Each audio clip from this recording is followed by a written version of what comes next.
Hello বন্ধুরা, কেমন আছো তোমরা সবাই? আশা করি অনেক অনেক ভালোই আছো।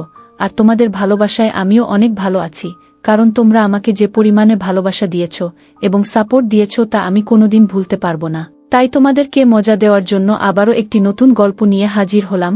গল্পটি শোনার মতো, আশা করি তোমাদের দাঁড়িয়ে যাবে এবং তোমরা হাতের কাজ করতে সবাই হেডফোন নিয়ে বসে যাও। যদি আমার গল্প শুনে মজা পাও তাহলে অবশ্যই আমার চ্যানেলটি সাবস্ক্রাইব করবে। তো চলো বন্ধুরা, আমরা কথা না বাড়িয়ে আসল গল্পে চলে যাই। আমার স্বামী রোজ রাতে আমাকে পাত্তা না দিয়ে আমার স্বামীর বড় ভাইয়ের বুয়ের ঘরে চলে যেত। আমার স্বামী তার বড় ভাইয়ের বুয়ের ঘরে যাওয়ার পর থেকে দিদির কান্নার আওয়াজ শোনা যেত। আমি অনেক অনেক জিজ্ঞাসা করার পরও আমার স্বামী আমাকে কিছুই বলতো না, আর আমার স্বামীর বড় ভাইয়ের বুয়ের সাথে সাথে থাকত। একদিন আমি তার ঘরে লুকিয়ে দেখি যে তারা দুইজন তো। আমার নাম রুমনা। আমি অনেক ছোট একটা ধনী পরিবারের মেয়ে ছিলাম না। আমার বাবা একটা ছোট্ট চাকরি করে আমার আর আমার বড় ভাইয়ের লালন পালন করত। আসলে আমাদের ছোটবেলায় আমাদের মা আমাদের ছেড়ে চলে গেছিল। তারপর থেকে আজ অবধি আমাদের বাবাই আমাদের দেখাশোনা করেছেন। আমরা দুই ভাই বোন অনেক বেশি পড়াশোনা করতে পারিনি, কারণ আমাদের বাবার কাছে এত পয়সা ছিল না যে আমাদের বেশি দূর পর্যন্ত পড়াশোনা করাতে পারে। কিন্তু ক্লাস 12 পর্যন্ত আমি গ্রামের স্কুলে পড়েছিলাম। তারপর আমি ঘর সামলাতে থাকি আর আমার বড় ভাই সুরেশও একটা বেসরকারি চাকরি করত। আর দিন চলে যেত মোটামুটি ভাবে। ভাইয়ের উপার্জনের ফলে আমার বাবারও কিছুটা সাহায্য হয়ে যেত। আসলে বাবার উপার্জন এতটা কম ছিল যে সেই পয়সায় ঠিক করে আমাদের সংসার চলত না। কিন্তু যবে থেকে আমার ভাই উপার্জন করতে শুরু করেছে তবে থেকেই আমাদের ভালোভাবে সংসার চলতে শুরু করে। তারপর থেকে আমাদের জীবনে ভালো দিন আসতে শুরু করে, কারণ ভাইয়ের উপার্জিত টাকার পরিমাণ অনেকটাই বেশি ছিল। কিন্তু সমস্যা একটাই ছিল যে সে একটু বেশি রাগী ছিল আর খারাপ কাজে পড়ে গেছিল। প্রায় দিনই আমাদের বাড়িতে নানা রকমের লোক আসত, কিন্তু আমার বাবার কিছুই করার ছিল না, কারণ আমরা তাকে অনেক বোঝানোর চেষ্টা করেছিলাম কিন্তু সে বোঝার মানুষ ছিল না। এই জন্য আমরা এটা ভেবে ভেবে অস্থির হয়ে যাচ্ছিলাম যে কিভাবে তাকে বোঝানো যায়। ঠিক তখন একদিন আমার মামা আসে আমাদের বাড়িতে। তখন সে বলে আমাদের তার বিয়ে দিয়ে দেওয়া উচিত, তাহলে সে একদম ঠিক হয়ে যাবে। আমাদের তার কথা ঠিক বলে মনে হয়। তার বিয়ে দিলে হয়তো তার ব্যবহারে পরিবর্তন আসবে, হয়তো সে এইসব ভুল জিনিস থেকে বেরিয়ে আসতে পারবে। এই সব কিছু ভেবে আমার বাবা আমার মামাকে বলে যে একটা ভালো পাত্র খুঁজে দাও যাতে আমার ঘরে খুশি আসে, আর তার এই রকম ব্যবহার থেকে আমরা মুক্তি পেতে পারি। মামা অনেক চেষ্টা করে একটা পাত্র খুঁজে বলে যে পাত্রটা অনেক ভালো, মেয়ে অনেক ভদ্র, মেয়েটা অনেক বেশি দূর পর্যন্ত পড়াশোনা করেনি, কিন্তু সে তোমার সংসার অনেক ভালো করে সামলাতে পারবে। সেই জন্য আমার বাবা বলেন আমাদের কোনো জিনিসের দরকার নেই, শুধু সেই মেয়েটা ভালো হলেই হবে, যাতে সে আমার ছেলের আর আমার সংসারটাকে সামলে নিতে পারে। তখন মামা বলে আমরা রুমনার বিয়েটা ঠিক করে দিই, কারণ তোমার তো সেই রকম জমানো টাকা নেই যে বারবার খরচা করতে পারবে। দুই জনের বিয়ে একসাথে হয়ে গেলে বিয়ের খরচও একসাথে শেষ হয়ে যাবে। বাবা বলে যে না, এখনো রুমনার সেই বয়স হয়নি যে সে বিয়ে করে বৈবাহিক জীবন সামলাতে পারে। সেই জন্য আমি কিছুদিন পরে রুমনার বিয়ে দেব। আর রইল বাকি সুরেশের কথা, নেহাত সে খারাপ কাজে পড়ে গেছে, সেই জন্য তাকে বিয়ে দিতে বাধ্য হচ্ছি। তাছাড়া ছেলে মেয়ের মধ্যে অনেক পার্থক্য হয়। ছেলেদের তো ঘর সামলাতে হয় না, উল্টে তার দেখাশোনা করার জন্য একটা মেয়ে চলে আসে। কিন্তু এই মুহূর্তে যদি আমি আমার মেয়ের বিয়ে দিয়ে দিই তবে সে হাজারো সমস্যার মধ্যে পড়ে যাবে। না জানি শ্বশুরবাড়ির ভিতরে তাকে কি কি করতে হবে। সেই জন্য কিছু সময় পরে আমি রুমনার বিয়ে দেব, এখন না। সব শুনে মামা বলে কোনো সমস্যা না, যেমন তোমার ইচ্ছা। যাই হোক, এই সব ভেবে আমরা ভাইয়ের জন্য বিয়ের পাত্র দেখে অনেক ধুমধাম করে ভাইয়ের বিয়ে দিয়ে দিই। আমার বড় ভাইয়ের বিয়ের পর তো যেন আমাদের বাড়িটা অনেক সুন্দর হয়ে গিয়েছিল, কারণ বৌদি আসার পরে আমার ভাই সব খারাপ কাজ করা বন্ধ করে দেয়। সে খারাপ কাজ করার পাশাপাশি সব খারাপ কাজ করা ছেড়ে দেয়, আর সে অনেক মন দিয়ে নিজের কাজকর্ম করতে শুরু করে এবং সব বাড়ির দায়িত্ব পালন করতে শুরু করে। ভাই আমার বাবাকেও কাজে যেতে বারণ করে দেয় আর বলে এখন আমি উপার্জন করি, তোমার এত ছোটখাটো চাকরি করতে হবে না। এখন বাবা সারাদিন বাড়িতে বসে আরাম করে, বৌদি তার সেবা করে, আর ভাই মন দিয়ে চাকরি করে পয়সা উপার্জন করতে শুরু করে, যার জন্য আমাদের সংসার অনেক ভালোভাবে চলে যেতে থাকে। পাশাপাশি আমাদের টাকাও জমতে শুরু করে। এখন আমাদের সুখের দিন ছিল। এভাবেই দিনগুলো পার হতে থাকে। আস্তে আস্তে আমার আর বৌদির মধ্যে এত ভালো সম্পর্ক তৈরি হয়ে যায় যে আমরা বৌদি আর আমি কম একে অপরের বোন বেশি ছিলাম। আমি সব কথা আমার বৌদিকে বলতাম আর বৌদি আমাকে নিজের সব থেকে ভালো বন্ধু মনে করত। সে তার নিজের সব ছোট বড় কথা আমাকে বলত। আর সে বলত, তুমি তো আমার নিজের ছোট বোনের মতো। আমার আর বৌদির এত ভালো সম্পর্ক দেখে বাবা আর ভাই অনেক খুশি হতো। হয়তো আমার বৌদি আমার বাবা ভাইয়ের এত ভালোবাসা পেয়ে সে তার বাবার বাড়িতেও যেতে চাইত না। আমি মাঝে মাঝে ভাবতাম, এ কেমন মেয়ে যে বাবার বাড়ি থাকার চেয়ে বেশি শ্বশুর বাড়িতে থাকতে পছন্দ করে। হ্যাঁ, এটাই আমার বৌদি ছিল। সে এই রকমই। হয়তো সে এখানে বাবার বাড়ির থেকে বেশি ভালোবাসা পেত, সেই জন্য সে তার বাবার বাড়িতে যেতে চাইত না। তাছাড়া তার সাথে এরকম ব্যবহার করতে আমারও ভালো মনে হতো। আর তাছাড়া আমার বাবা আমাদের সবসময় বোঝাত যে যেমন কর্ম করবে সে রকমই ফল পাবে।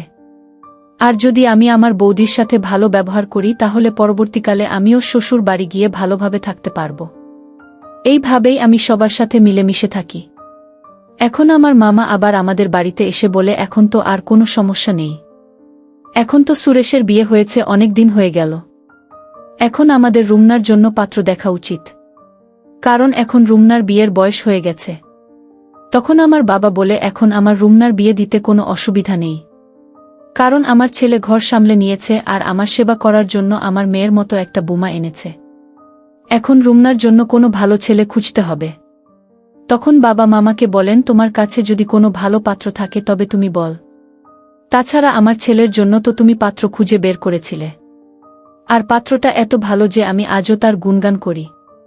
এই জন্য তুমি একটা ভালো পাত্র খুঁজে দাও। তখন মামা বলে, খোঁজার কি দরকার আছে, আমার বন্ধুর ছেলেই তো আছে। তারা 2 ভাই। বাড়িতে মা বাবা 2 জন ভাই, মোট 4 জন থাকে। ছেলে একটা বড় কোম্পানিতে ভালো মাইনের চাকরি করে, আর তার বড় ভাইও একটা ভালো চাকরি করে। আসলে তার বড় ভাইয়ের বিয়ে আগে থেকেই ঠিক হয়ে আছে। এজন্য ছোট ছেলের জন্য পাত্র খোঁজা হচ্ছে। ছোট ছেলের জন্য ভালো মেয়ে খুঁজে পাওয়া গেলে 2 ভাইয়ের একসাথে বিয়ে দিয়ে দেবে। সেজন্য তারা আমাকে পাত্রের জন্য বলেছে। তাই আমি রুমনার কথা তাদেরকে বলেছি। সেই জন্য আমার মনে হলো তোমার থেকে অনুমতি নেওয়া উচিত। বাবা বলল, এতে মতো নেওয়ার কি দরকার আছে? তোমার যখন ইচ্ছা ছেলের বাড়ির লোকেদের ডাকতে পারো, আমরা তৈরি আছি। মামা বলল, ঠিক আছে, তবে কালকে ডেকে নেব। পরের দিন আমার স্বামী তার কিছু বন্ধুদের নিয়ে আমাদের বাড়িতে আমার জন্য পাত্র দেখতে আসে। আমার স্বামীর নাম ছিল রমেশ।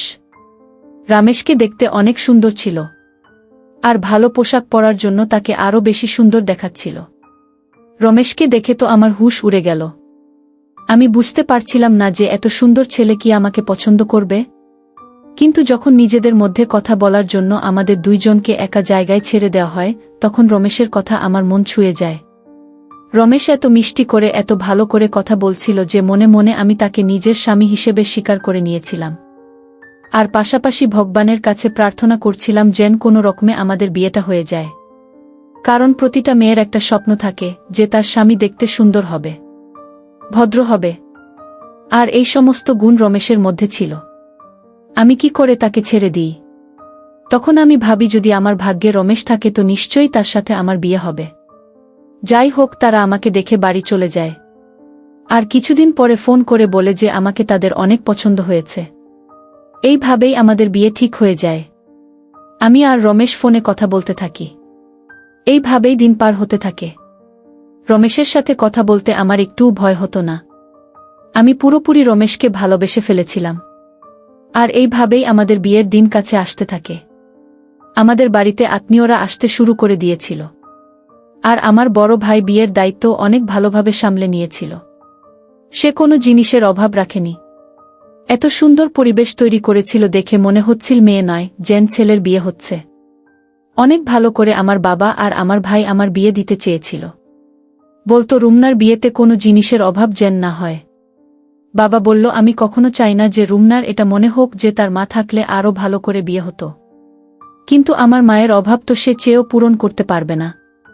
তবে সে আমার জন্য এত কিছু করছিল যে আমি তার ঋণ কোনোদিন শোধ করতে পারব না। কিন্তু এত আত্মীয়দের ভিড়েও আমার মায়ের কথা অনেক বেশি করে মনে পড়ছিল। আমি কাউকে এটা বুঝাতে দিইনি, কারণ আমি চাইছিলাম না যে সবার মন খারাপ হয়ে যাক। তারা সবাই অকারণেই চিন্তিত হয়ে পড়ুক। সেজন্য আমি তাদের সামনে সব সময় হাসি খুশি থাকতাম, যাতে তারা এটা কখনো না বুঝতে পারে যে আমার মায়ের কথা অনেক মনে পড়ছে। এইভাবে বিয়ের দিন চলে এল।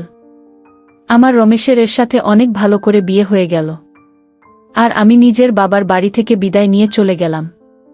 আমি অনেক আশা নিয়ে শ্বশুর বাড়িতে যাই, আর অনেক ভালো করে আমার গৃহে প্রবেশ করানো হয়েছিল।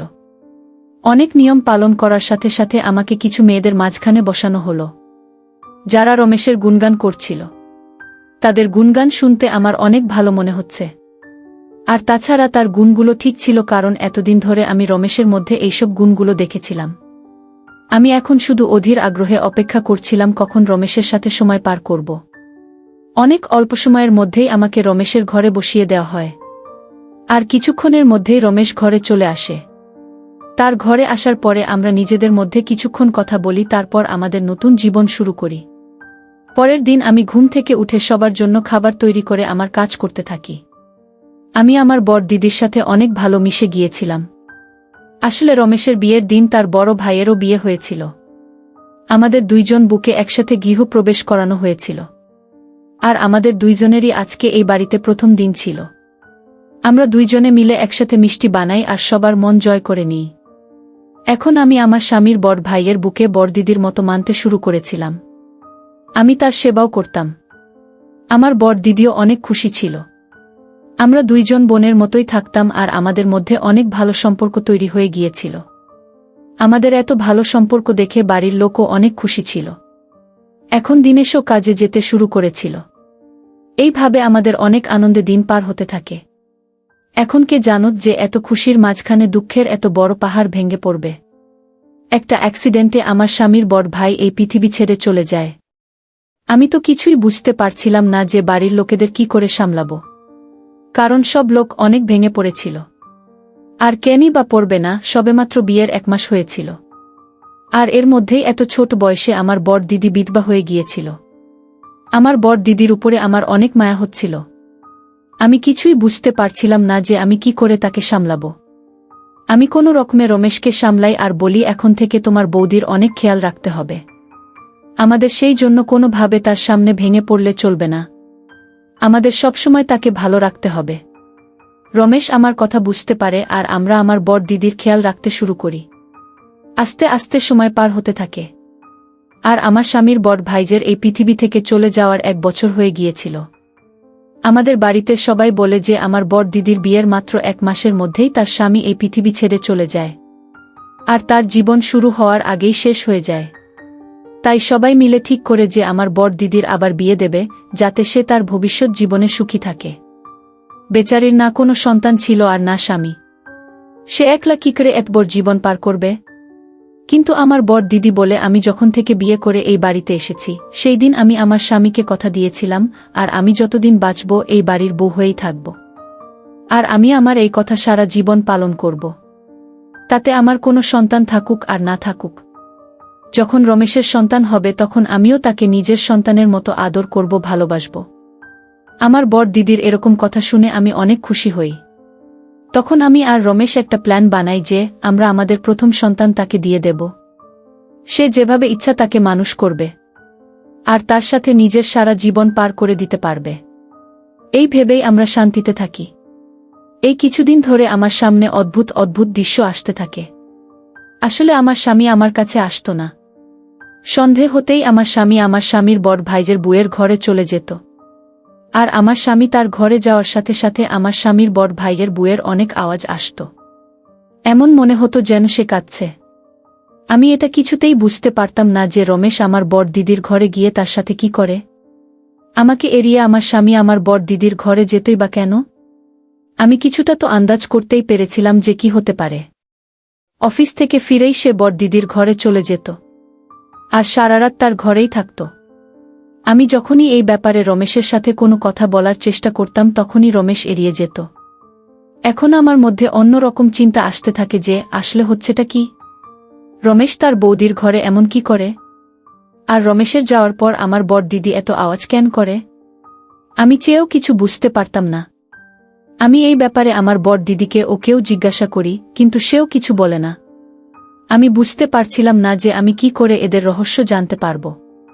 আমার এখন সন্দেহ হতে শুরু করে যে নিশ্চয়ই তাদের মধ্যে কিছু একটা চলছে। তা না হলে রমেশ আমাকে কেন এড়িয়ে আমার স্বামীর বড় ভাইয়ের বউয়ের ঘরে যাবে? যদি এমন কিছুই হয়ে থাকে তবে রমেশের উচিত আমার সাথে এসে কথা বলা। কিন্তু রমেশ আমাকে কোনো কিছু বলতে চাইছিল না। তার জন্য আমি একদিন ভাবলাম যে আমি ঘরের মধ্যে লুকিয়ে যাই, যাতে জানতে পারি আসল রহস্যটা কি। তাহলে কোনটা সত্যি আর কোনটা মিথ্যে প্রমাণ হয়ে যাবে। যদি সত্যি এরকম কোনো কথা থেকে থাকে তবে আমি তাদের নিয়ে সবার সামনে যাব। আমি রোজ রোজ আর এইসব সহ্য করতে পারছিলাম না। এইসব ভেবে একদিন আমি তার ঘরে লুকিয়ে বসে রইলাম।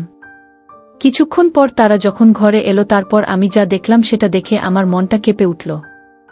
আমি দেখলাম যে আমার স্বামীর বড় ভাইয়ের বউ আমার স্বামীর বড় ভাইয়ের ছবি হাতে নিয়ে কাঁদছিল। তখন রমেশ তাকে আস্তে আস্তে সামলানোর চেষ্টা করছিল। আমি কিছু বুঝতে না পেরে হঠাৎ ঘরের মধ্যে থেকে বাইরে বেরিয়ে আসি। আমাদের হঠাৎ সেখানে দেখে তারা অবাক হয়ে ওঠে। তখন রমেশ বলে, তুমি এখানে লুকিয়ে কি করছো? তখন আমি বলি, আমি জানতে চাইতাম যে আসলে তোমাদের মধ্যে কি চলছে। তখন রমেশ আমার কথায় রেগে গিয়ে বলল, তুমি সত্যি জানতে চাও তো? তাহলে শোনো, আসলে আমার বড় ভাইয়ের অ্যাক্সিডেন্ট তোমার ভাই করিয়েছে। কারণ সে আমার বৌদিকে অনেক আগে থেকে ভালোবাসতে পছন্দ করত। আর তার সাথে বৌদির বিয়ে না হওয়ায় তার রাগ অনেক সীমায় পৌঁছে যায়। আর যখন আমার বড় ভাইয়ের সাথে বৌদির বিয়ে হলো তখন তোমার ভাই আমার বড় ভাইয়ের অ্যাক্সিডেন্ট করিয়ে দেয়। আর প্রতিদিন আমার বৌদিকে বিরক্ত করতে শুরু করে। যখন রমেশ আমার ভাইয়ের করা সব অন্যায়ের কথা বলে সেগুলো শুনে তো আমি বিশ্বাসই করতে পারছিলাম না। আমি অনেক ভেঙে গিয়েছিলাম। রমেশ আমাকে সামলে বলে, আমরা তোমাকে এই জন্য বলিনি যাতে তুমি কোনো রকম কষ্ট না পাও। আমরা এটা আগে থেকেই জানতাম। আমি রোজ রাতে ওই জন্য বৌদিকে বোঝাতে আসতাম যে কোনোভাবে যেন রুমনা এইসব কথা না জানতে পারে। আর এই ব্যাপারটাকে আমরা যে কোনোভাবে মিটিয়ে নিতে চাইতাম। আমরা চাইতাম যে তোমার ভাই নিজে থেকে বুঝতে পারে, কারণ দুই পরিবারের সম্পর্ক আমি কোনোভাবেই নষ্ট হতে দিতে চাইতাম না। রাগ আমারও হতো, সে আমার বড় ভাইকে শেষ করে ফেলেছিল। কিন্তু আমি তোমার মুখের দিকে তাকিয়ে কোনো কথা বলিনি। যখন এইসব কথা আমার সামনে এলো তখন আমার মনটা কেঁপে উঠল। আমি চেয়েও আমার চোখের পানি আটকাতে পারিনি।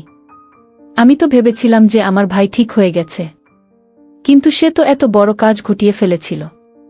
আমি রমেশকে বললাম, তুমি তাকে শাস্তি দেবে কিনা এটা তোমার ব্যাপার, কিন্তু আমি তো তাকে সাজা দিয়ে ছাড়ব। যখন এইসব কথা আমি বাড়িতে জানাই তখন তারা পুলিশকে ফোন করে, আর পুলিশ এসে তাকে গ্রেফতার করে নিয়ে যায়। আমি সৃষ্টিকর্তাকে অশেষ ধন্যবাদ জানাচ্ছিলাম যে তিনি আমাকে এমন একজন স্বামী দিয়েছে যে সব সময় আমাকে বোঝায়, আমাকে সামলে রাখে। আমি তো শুধু শুধু তার উপরে সন্দেহ করছিলাম, কিন্তু সে তো আমার জন্য নিজের বড় ভাইয়ের অপরাধীকেও ছেড়ে দিয়েছিল। আমি রমেশের হাত ধরে তার কাছে ক্ষমা চাই, আর আমার স্বামীর বড় ভাইয়ের বউয়ের কাছেও ক্ষমা চাই। তখন আমার বড় দিদি বলে, যা হবার তা হয়ে গেছে। আমরা তোমাকে কথাগুলো জানাতে চাইনি, সেই জন্য রমেশ আমার ঘরে এসে আমাকে সান্ত্বনা দিত। আমরা চাইছিলাম না যে তোমার কোনো সমস্যা হোক, কারণ যখন তুমি জানবে যে এসবের পিছনে তোমার ভাইয়ের হাত আছে তখন তুমি অনেক দুঃখ পাবে। এটা আমরা অনেক ভালো করেই জানতাম। আমি আমার স্বামীর বড় ভাইয়ের বুকে ধরে কাঁদতে থাকি।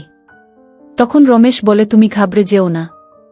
আমি রমেশের দিকে তাকিয়ে ভাবতে থাকি, এত ভালো স্বামী যে আমাকে সবসময় সমস্যা থেকে বাঁচায়, আর আমি কি করে তাকে সন্দেহ করলাম। এখন আমার নিজের উপরও লজ্জা পাই। আর আমি রমেশ আর আমার স্বামীর বড় ভাইয়ের বউয়ের চোখের দিকেও তাকাতে পারছিলাম না লজ্জায়। বন্ধুরা, আজকের ভিডিওটা এখানেই শেষ করলাম। অনেক কষ্ট করে ভিডিওটি আপনাদের জন্য বানিয়েছি। যদি ভিডিওটি আপনাদের ভালো লেগে থাকে তাহলে একটা লাইক করবেন এবং চ্যানেলটি অবশ্যই সাবস্ক্রাইব করবেন, এই আশা ব্যক্ত রেখে আপনাদের কাছ থেকে বিদায় নিচ্ছি আমি। দেখা হবে আগামীকালের নতুন কোনো ভিডিওতে। সে পর্যন্ত সবাই ভালো থাকুন, সুস্থ থাকুন। ধন্যবাদ।